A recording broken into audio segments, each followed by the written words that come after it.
No. If they were well thought out, there's no way that if I establish any school now, look at our modern school, well thought out. We are planning, okay, this is where we'll be, this is how to fund them, everything well planned. So they now advise me that there is no way that the two schools, as we speak with the finances, because they told me how much I need to even fund one of those schools.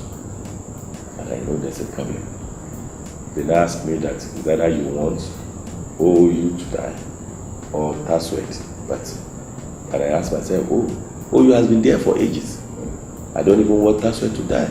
Maybe what we'll do is let's look until when our finances are okay. When they said close, no, we're not closing that. We just said, okay, don't take new intake anymore. Don't admit new students. Let's the ones that are there, at least they have 4 years to go. Let's see how it goes. That's all we are trying to do with TASUET. As to say in the interim, let them be days of people. But of course, like I said, the government is for the people really. Our elders, everybody believe that no, we can manage it, we should do this, we should do that. Okay, so fine. So okay, if that is the way they look at it, when we made our position clear then, indeed I told them that it's nothing but finances, nothing. That is the only thing. And lo and behold, the thing is now coming round now to show that it's finances really. When we came, of course, the students there, they said they were about 30-something thousand. School that has just been established. How? We realize that once they need money, they just say admit. All manner of courses. Part-time this, part-time that, all sort of. And when they told me, I said, we have a problem. So what do we do? But when we realize that our people feel that they truly did not quickly understand what we were saying, okay, so let's see how it goes. So if on a monthly basis, number one, the backlog that were there, we have to begin to clear them. Even as we speak now, we have not totally, completely paid the backlog that was left for us. But government is continuing to say, because this government did this, we are not going to do that. No, it's not their fault, the lecturers. They have done their bit. It should be paid. But somehow they want it paid. So the subvention on a monthly basis is about 610 to all the institutions. So if we pay 610 monthly, just by way of subvention, I'm not talking about, look at the one that everybody can see quickly. Before we came for 8 sessions, no complication. What kind of school is that? People are in school, no result, nothing. So you ask yourself, there are no intrinsic reason or motive behind all these things that they were doing. Because if there are, why would anybody for years to come, even Moshe Dabela could take nothing. Even I've been told now, they still have their backlog now, about 3 years now, and we clear since that time, so we have to do it. So we cleared that, we did the convocation for over 40,000 people. 8 sessions we did. And ever since that time, it has been as and when they, which is how it should be, really in a sensible setting. So we did that. So monthly I paid about 610 million. If you look at that in a year, of course, with pen on paper, we are talking 72, 74, 70, whatever million. 700, and that's what it is. You just, when you do that, you pay 610, you multiply that, you see that, oh, this is, you multiply that 7.2, you multiply it 7.2 billion, you multiply it by 3. We are now the 4th year we are in now. So when I tell you that we spend about 25 billion, even just paying subvention, we begin to say 25 billion. Yes, that's what we've done. All that the federal government have given to us in this half year, 6 months is 25 billion.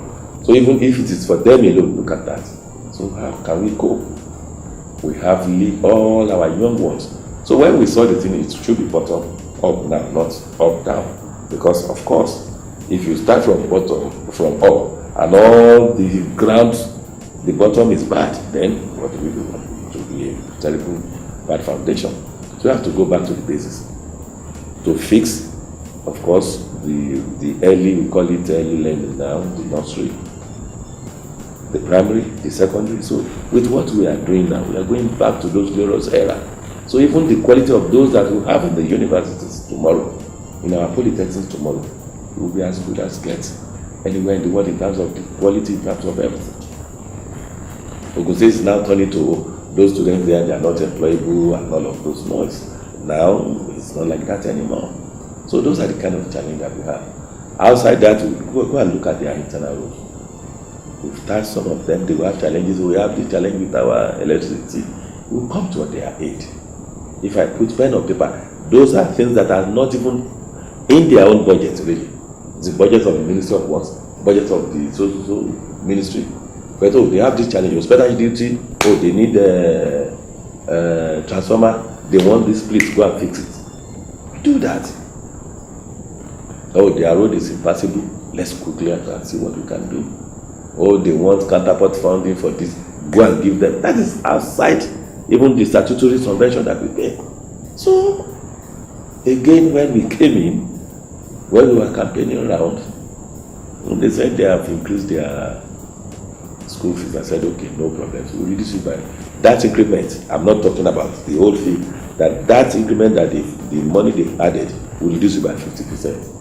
The following day, my predecessor during campaign now said, no, that 50% they are reducing it immediately, which they did. And I went out again to say, okay, no problems. We do another 10%, which we did when we came in. Ever since that time, they now said they want the government. I said, okay, if we reduce for that, that means whatever we reduce from the school fees, the tuition, and all of those attendance fees that you pay, it means once we reduce, we have to make it up and give back to the institution. Because once you don't pay, of course, that means they are not getting that fund to run that school. Then the school will collapse. So in one breath, while whereas you will not be paying if you reduce, we as government, we must now subsidize. Yes, and that's what it means. And for us to do it, we have to plan. So because if you've been hearing about what is happening in local states, and we have 10 institutions really, 9 of them came, everybody, they thanked us. Even the 10th one thanked us initially. Now something went wrong. Some people, tried to manipulate them, and they now said what we did was wrong. And it was like, wait a minute, you did not protest until when we reduce your bill. When we did it, you were just saying, okay, we should reduce. Now we reduce, even to about 61% in some instances. And you now said, so are you encouraging us or what? Or deflating us that people do all that we did? It cannot be free there. If we get to a level that, our IGR is now this, we can say, okay, now, Ogun State, we can totally for everybody. We can give free education from cradle to grave, really. And I'm saying this again. Ogun State, we have more private public schools than even Lagos State. Lagos State have more private than us. We have more public schools. So when you look at that, people don't understand that our private schools in Ogun State is about 1,600. In Lagos, it's about 1,000. I don't know their figures in New York, their numbers in New York, but they have like times 3 or so of private school in Lagos. So even the burden to us is more than probably that of Lagos in terms of public school. So you should learn to situate this. Lagos, this is not making direct comparison, but Lagos generates like 4-fold of what we are managing to generate now. How many schools do they have? Maybe 4 or 5. So what's the point in having 10 schools when we know that readily we cannot even cater for not more than 3? If we had 4 or 5, it would be very good school. Very good. We can have campuses, yes. And that's what we are trying to do. But I thank God that, yes, people are seeing reasons with us and they realize that we are genuine. So for me, education is the most important of all the things that we are doing in Ogun State today. And the money we are spending on education is far more than even the money we are spending on all other settings. Look at our infrastructures now. People say, we've done well, we've done this. When we came, it was education all the way. And that's why I said that once you educate our people, of course, all of that. Yes. Right. We started with education. Anywhere we go, our education, well done, well done, well done. They were happy. Indeed, we are spending maybe 2/5 or maybe a little over 1/3 of what we are pumping on education. The last time I said we spent over 160 billion on education. That's not how much I spent on our roads. I wish I have even maybe 70 million or so to spend on our roads. We haven't. Yes, we have awarded, we have intention to say that, oh, we want to do this road, we want to do that road, because yes, as an accountant, we must plan. The first day we came in, because we put pen on paper, we got experts to say that, oh, where do we want to be in 20 years? I know I will not be there in 20 years. But we must have a plan. Where do we want to be in 10 years? Where do we want to be in 5 years? Also, that is the trick. So for me, I know where I want to be in 10 years, where I would love Ogun State to be in 10 years. I know I will not be in Ogun State, at the helm of affairs for 10 years, at best 8 years. But of course, we should plan it such that whoever comes after that 8 years, God willing, he will not come and be running out to say, oh, I want to fix this road. It is just maintaining it. We have finished that. With our model school that we are doing, nobody will come again and say, oh, what I want to do is to begin to do. No, you just maintain. Because those schools now, and I'm saying this with all sense of responsibility, there are not even many, if at all, even private schools that can even match what we've done there. It's as good as it gets anywhere in the world. With about 6 laboratories, 10, what do they call it?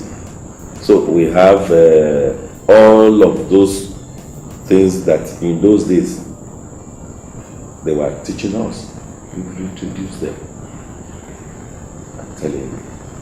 Applied electricity, auto mechanics, woodwork, metalwork, art, tire and dye, all of those. We're doing them now there. Of course, not to forget the statutory one, the physics lab, the chemistry lab, the biology lab, all of those are there.